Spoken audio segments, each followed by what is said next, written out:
ಈ ಕವನದ ಹೆಸರು ಆಷಾಢ ಮಾಸ. ಇದನ್ನು ಬರೆದವರು ಅರಟಿ ಅನಿಲ್ ಕುಮಾರ್. ಇದರ ಬರವಣಿಗೆ ವೆಂಕಟರತ್ನ ಸಿ.ಎ. ಕೃಷಿಯಿಂದ ಆಗಮನವಾಯಿತು ಆಷಾಢ ಮಾಸ.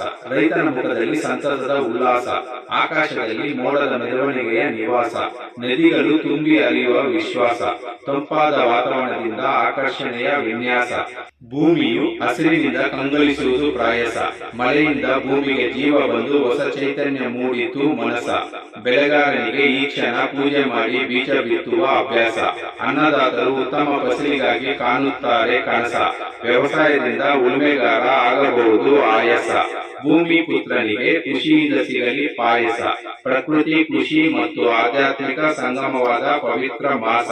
ಆಗ ತಾನೇ ಮದುವೆಯಾದವರು ಈ ಮಾಸದಲ್ಲಿ ಆಗಬೇಕು ಸನ್ಯಾಸ. ಹೊಸದಾಗಿ ಮದುವೆ ಆದವರಿಗೆ ಪ್ರತಿ ಕ್ಷಣವೂ ವನವಾಸ. ಅತ್ತೆ ಸೊಸೆ ಈ ಮಾಸದಲ್ಲಿ ದೂರವಾದ ಮೇಲೆ ಉಪವಾಸ. ಉತ್ತಮ ಆರೋಗ್ಯಕ್ಕಾಗಿ ಪರಿಸರ ಜೊತೆ ಮಾಡಬೇಕು ಸಹವಾಸ. ಮಳೆ ಹನಿಗಳಿಗೆ, ಹರಿಯುವ ನದಿಗಳಿಗೆ, ಹಸಿರು ಸೌಂದರ್ಯಕ್ಕೆ ನಾದೇ ದಾಸ. ಗುಡ್ಡಗಾಡು ಜೀವ ತುಂಬಿ ಪ್ರಕೃತಿಯಿಂದ ಪ್ರೀತಿಯ ವಿಲಾಸ.